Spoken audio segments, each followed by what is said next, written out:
தேவரீர் சகலத்தையும் செய்ய வல்லவர். நீ செய்ய நினைத்த காரியம் என்ன செய்யாது, தடைபடாது. இதெல்லாம் நல்ல விசுவாசத்தில் நிதானமான வார்த்தைகள். ஆமென். இப்படி இதெல்லாம் ஆண்டு கேட்டுகிட்டே இருக்கிறார். கேட்டுக்கிட்டே இருந்தால் சொல்கிறார், என்னுடைய நண்பர்களை பார்த்து, உன்னுடைய நண்பர்கள் மேலே எனக்கு என்ன வருது, கோபம்னா கோபம் வருது. தேவையில்லாமல் உட்காந்து பேசிக்கிட்டு இருக்காங்க. ஆனால் நீங்கள் என்னை குறித்து நிதானமாய், என் தாசனாய் யோபு பேசினது போல் நீங்கள் என்னை குறித்து நிதானமாய்.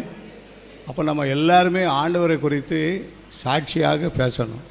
ஆண்டவரின் வாழ்க்கையில் செய்த அதிசயங்கள் என்ன, ஆண்டவர் எனக்கு செய்த கிருபைகள் என்ன, பிள்ளைகளுக்கு செய்த, ஊழியத்துக்கு செய்த காரியம் என்ன, இன்னும் என்னென்ன காரியங்கள் எனக்கு செய்வார்னு சொல்லி நம்ம அறியக்கூடிய அளவுக்கும் சொல்லக்கூடிய அளவுக்கும் ஆண்டவர் கிருபை செய்வார். அப்படி இருக்கும்போது 9வது வசனத்தில் வாசிக்கிறோம்.